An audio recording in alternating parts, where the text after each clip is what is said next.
Okay, this lesson for the Cornet Project class demonstrates how we can easily evaluate the fallible construct called Calvinism.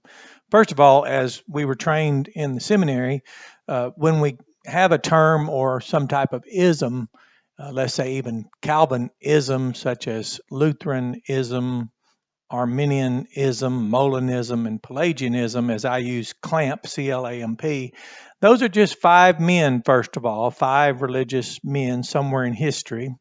Perhaps they had an issue with Catholicism or not. They actually have strong disagreements with each other. Some even go so far as to suggest the man who founded or started the Reformation, Martin Luther, 1517, that he's not even a Christian according to their definition of justification by faith alone. So that will help you, first of all, is notice we're using names of fallible, finite, fallen, sinful, religiously primed men who had pre-understanding. And all of them, to one extent or another, might have been involved in a relationship of supporting state-established religion, but you can check that out. So let's define Calvinism. Define it, and I don't mean go through the 5 points, I mean define it. So it's a fallible, and I'll go ahead and say soteriological. We don't often find people who've appropriated Calvinism as their identity agreeing on eschatology. They don't always agree on even the age of the earth. Some are young earthers, whatever that is, old earthers, whatever that is. Now, we know what it is. We know young refers to chronological, old refers to geological. We know from the Bible things can age much faster than the time of their existence or the time it's allowed. Soteriological. So it's a fallible soteriological construct. So we defined it. Dr. John Penn would be happy with us so far because he really wants to help us understand how grace can quell a lot of this friction and this deliberately designed dissonance that serves only to catalyze in a hyper manner so that it erodes and really separates people into various camps rather than growing in grace and knowledge. So now that we defined it, what do we mean by a fallible? Well, chief among something fallible is what's called formed categories. Now, formed categories, just to say in an easier way, to give you, let's say, an objective test or indication of something's formed, is that it lacks lexical support.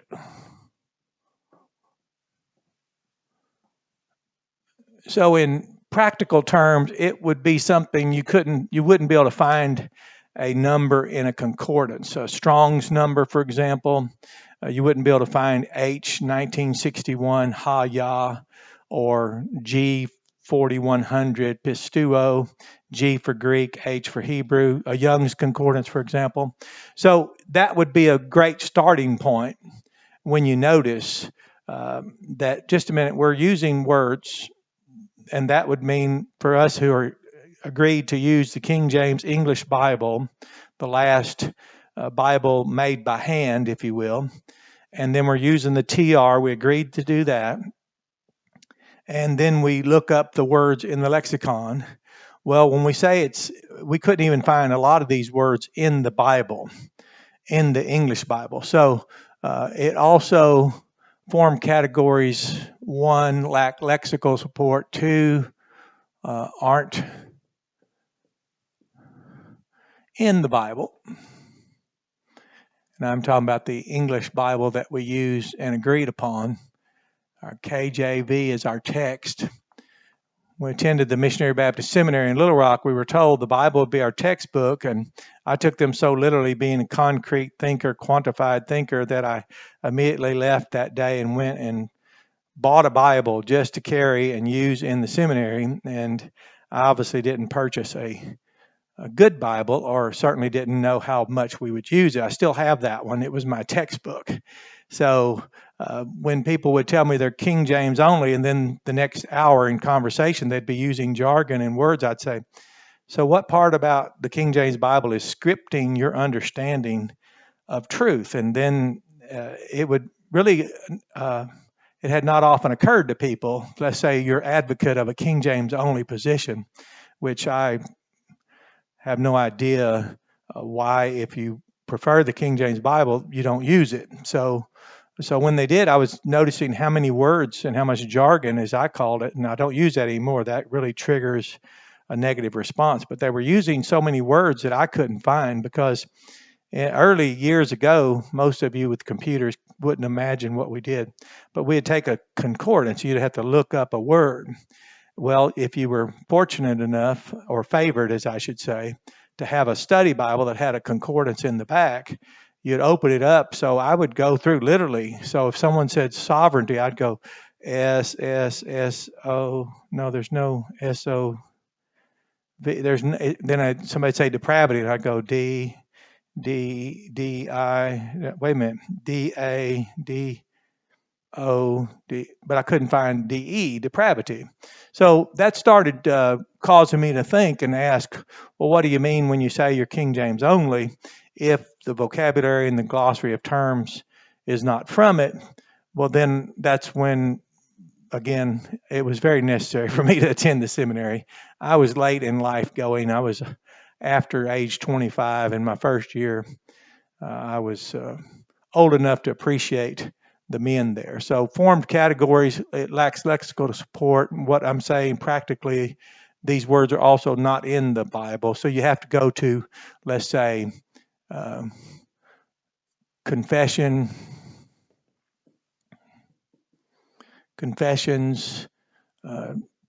declarations of faith,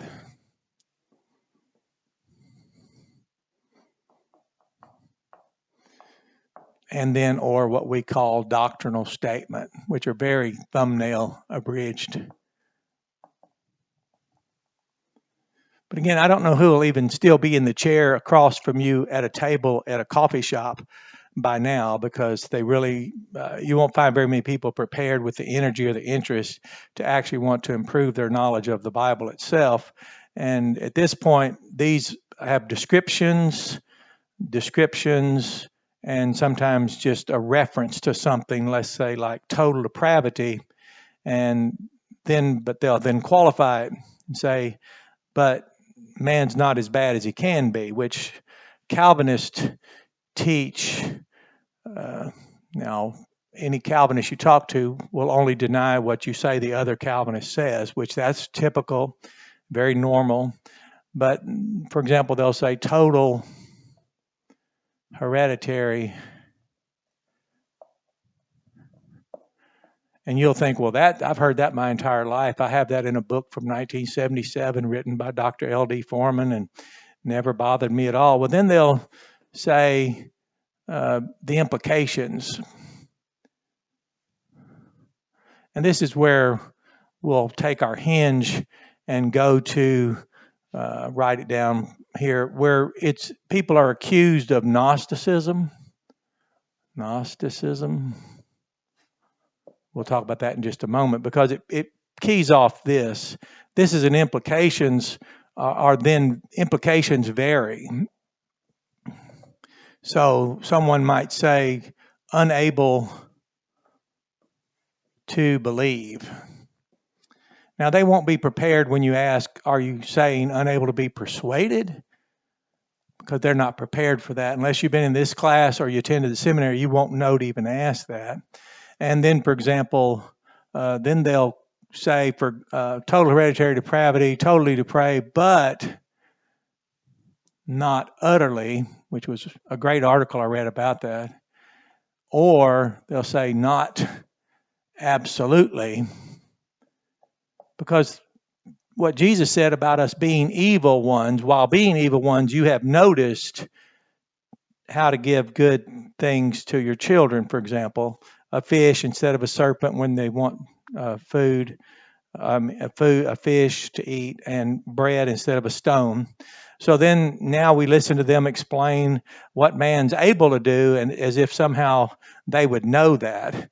That's probably what it would be easier to understand Gnosticism in a broad category as implicit interpretations. And sometimes we can come across as if we know better and we just kind of have a great idea about it. And example, you might read a Dr. John Piper, and he'll write extensively about what man's able to do. He can stop at the stop sign. He can go when it's green. He can contribute to the organizations in the world that might be here to help better something in the world, or he can be involved in good causes, and just endless. And while you're reading it, you're just going on and on and on. And how does he know all this? Well, you wouldn't stop and ask that unless you realized implicit interpretations, which mean it's not explicitly stated. I mean, when you ask someone, now, where is that text that says what you're saying, they won't have that. And this is really the charge of Gnosticism, I think, throws it into distraction if you're not careful. It almost becomes an accusation. Gnosis is a word in the New Testament. It's also translated science, which is Latin for knowledge. But this has a negative connotation. There are correlations between implicit interpretations, and you can become so far removed that you're into things that only you can know if you're in that particular camp. It's called groupthink. And so, as Dr. Penn and then our systematic theological teacher, theologian, unsurpassed, Dr. John Owen, will warn you about this, because the language teacher, go get lexical support. The hermeneutics and the systematic theology tells you about implicit interpretation. And then two, how we can get so far removed from steps that we may not be able to give a rationale. We may just say things that we know. For example, people who advocate sovereignty first don't tell you what's the word for reign of God, and where is that in the Bible? What's the Old Testament word? What's the New Testament word? And then they will then draw ultimate implications and even exclude a conversation. For example, we'll be unable to give a rationale because it's difficult when something's not explicitly stated. You can find John Calvin quotes where he was disappointed in Paul and the way he wrote.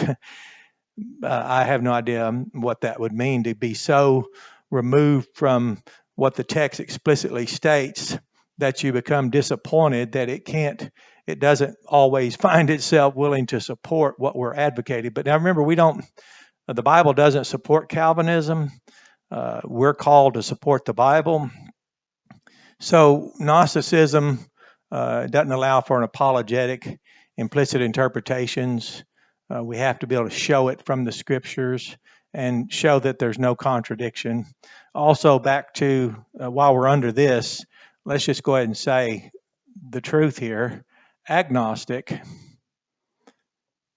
is what happens when you, for example, there's an adamant affirmation of a condition of being selected by God from eternity past, that you would be selected unto regeneration, unto eternal life. And then in the very next breath, and I'll just place his name here, he's a well-respected scholar, Kenneth Gentry, will say it's unknowable. So they know that you need to be selected from eternity past in order to be one that God will regenerate. Now, there's no explicit statement. So again, if we remain calm and engage this thing cognitively, we're here to evaluate it. And then we get here and then they say, but that condition for eternal life is unknowable. So it's back up here to total hereditary depravity, but not utterly or not absolutely. That's why it becomes somewhat, as we call the Gnosticism, with the connotation that people just are in the know and there's not really a explicit statement. And that's why those who used the Bible years ago, as late as 1850, people who use the Bible for our rule of faith and practice contacted Cambridge University about the errors that were in the King James Bible that were needed to be corrected. They were obvious. Children even noticed them. Well, how would that particular group of people in the category of Baptist have noticed that? Well, they were literally using the Bible as their rule of faith and practice. They were doing their weekly readings. They were going through the text. They were seeing what are we to be doing and how are we to be living our lives in this covenant relationship, in this new covenant community under the headship of Jesus Christ, in this ecclesia. And we're here together to live this out the way the church letters teach us. That is the apostles' doctrine. We're here to steadfastly continue in that and to fellowship into the gospel, and then to break bread, eat the Lord's Supper, having become competent to self-examine, self-correct, and present ourselves as a mature, for example, a father of children, a husband to a wife, a brother in the covenant at the Lord's table, and present our families there. And then to say those specific prayers that Christ gave to his ecclesia to be praying. Well, when you begin to bring things like this in, this is again is a construct, and it really shouldn't shake people as much as apparently as it does. But when we find them accused of Gnosticism, that's more of an implicit interpretation. It's called, Dr.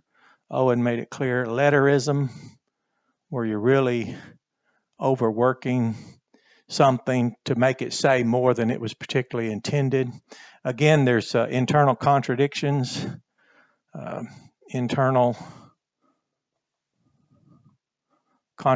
again, with the constructs.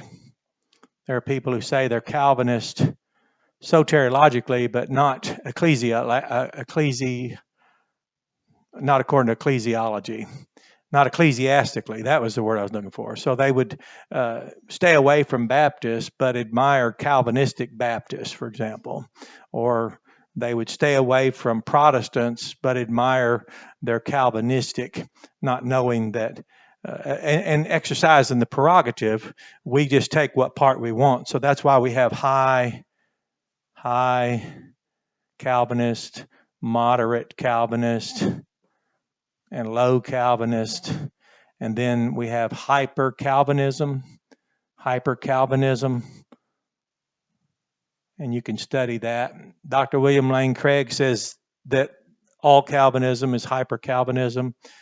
Dr. James R. White has written an article explaining, giving his rationale for what hyper Calvinism is.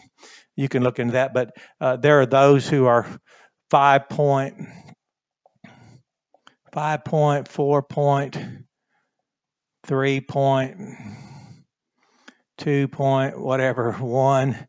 Or people like me accused of being a Calvinist by people who don't know enough Bible to even recognize it when it's preached. And then, of course, number 6, for example, we'll just stop here. But there is no particular ecclesiology where you say, oh, well, Presbyterians are Calvinists, or Methodists are Calvinists, or Baptists are Calvinists, or Catholic, or whatever's out there, Judaic, Islamic, occultic. And speaking of Islam, for example, there are those who notice the determinism in Islam's theology with the determinism in Calvinism. Now that's correlative, not causative. Probably the root of it is a lot of the source material comes from, could be from the same source, but that would be a research, and you'd have to really have interest in this to do that.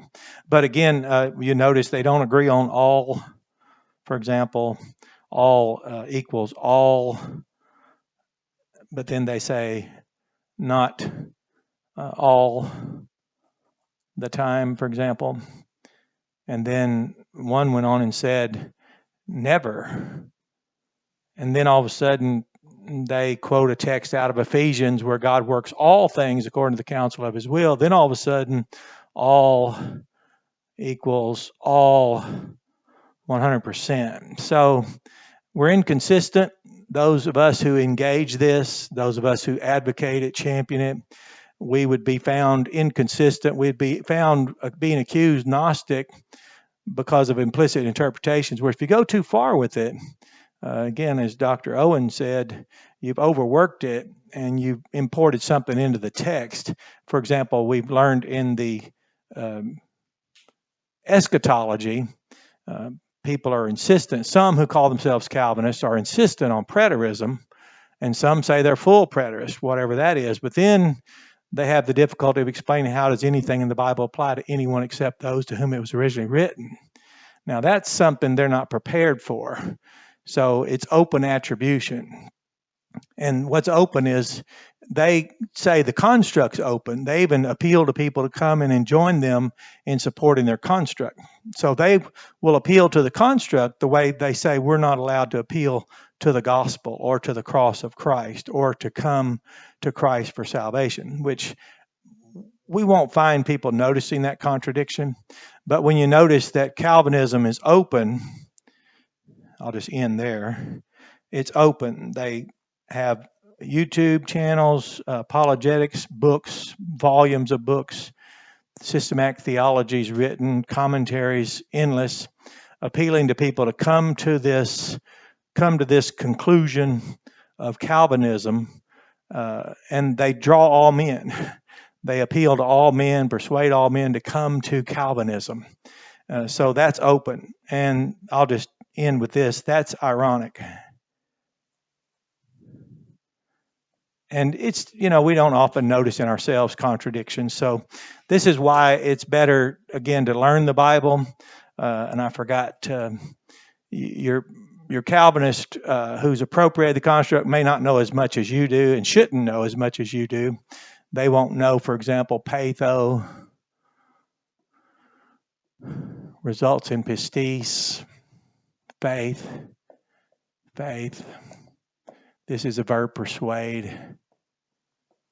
And they won't notice pace, mone, persuasion is essentially equivalent to faith. And that's disappointing for them when they notice that you're speaking things. But you'll also notice what's disappointing for you is you'll notice there's no value for actually knowing. For example, and I shouldn't continue, but free will. There are Calvinists, we've said before, who are for it and against it, and yet who defines it? We're causal agents according to the Bible. You can look that up very easily in blueletterbible.org. You can go and check the Hebrew out. Exodus 4, for example, where Moses wanted to know, what do I do so that they'll believe that you appeared to me here in the wilderness? And God said, well, take the rod, cast it down, it'll become a serpent, take it back up, it'll return to being a rod.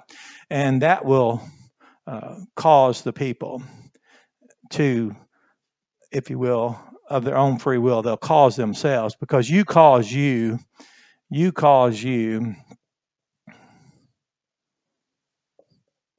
So whether it's Calvinism or Arminianism or Lutheran or Molen or Pelagius, the noticing inflectional morphemes and they have implication, that won't always be the case. Most people won't know what you're talking about, because if it doesn't fit the construct, if it doesn't help add value to it, then our bias doesn't allow for it. So, but I found it very interesting as I was engaging in the disciple making process, wanting people to know what the Bible said, not what the constructs say, that I noticed they didn't even know what lexical support was. They didn't notice, even King James only advocates weren't aware that some of the jargon they use wasn't even in the Bible. They had to then show me confessions, declarations of faith, which is wonderful. I have no problem with that either. I would love the conversation. And then they didn't notice that in their own camp, whatever that is, there's so much qualification of things said that by the time they finish qualifying it, you don't really know what this means anymore. Implicit interpretations aren't explicit statements, or explicitly what we call explicit interpretations based on context, word meaning, etymology. Sometimes you can go so far as you can't give a rationale for what you believe.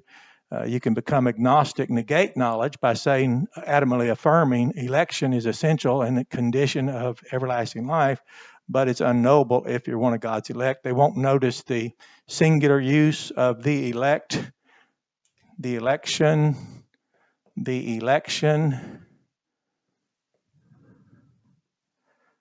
of you all, the election singular, of you all plural. And you'll probably just get that snarky remark that I've heard 1,000 times. What difference does it make? And I'm like, exactly. Why have the scriptures? Why have person, number? Why have gender in case? Why have context? Why have Bible words at all when we already have a construct and can move on with our lives quite sufficient and satisfied? And to make a disciple is simply to prime them according to the assertions adamantly affirmed within our fallible construct. So you have a blessed day, and let me back up and show you, those of you who have been in this class for any time at all, months or years, like some of you, you can do this so easily now that you don't even have a reaction emotionally speaking. Some have asked, why am I not reacting or vitriolic toward whatever? Well, I came out of priming and pre-understanding. A professor in high school was in Mormonism, but he never used the word. So he would say Jesus, and I'd attribute to that term what I knew the Bible said. He would speak of salvation. I'd attribute to that term what I knew salvation was in the Bible. And I knew who Jesus was in the Bible, the Son of God, God, the true and living God, the Father of Jesus Christ. And I knew that Jesus was not Lucifer's brother, and he wasn't another angel out there. He wasn't a creature created by God. He certainly, anyway, the point is that it never occurred to me that people would knowingly use jargon that sounded the same but meant something totally different. And I'm certainly found it much in the category of my naivete, and that's called an attribution error, where I would attribute to people based on the words they were using. Well, same thing here. You can attribute to people Calvinism based on formed categories or jargon, if you will, and never have any interest more than just finding my own camp or birds of a feather flock together. But it doesn't mean they're studying, doesn't mean they're learning, doesn't mean what the Bible says has much influence over what they teach or adamantly affirm. So you have a blessed day. Enjoy this lesson. And again, I'll back away. The board got a little busy, but it's not too bad if you back up earlier in the video. Have a blessed day.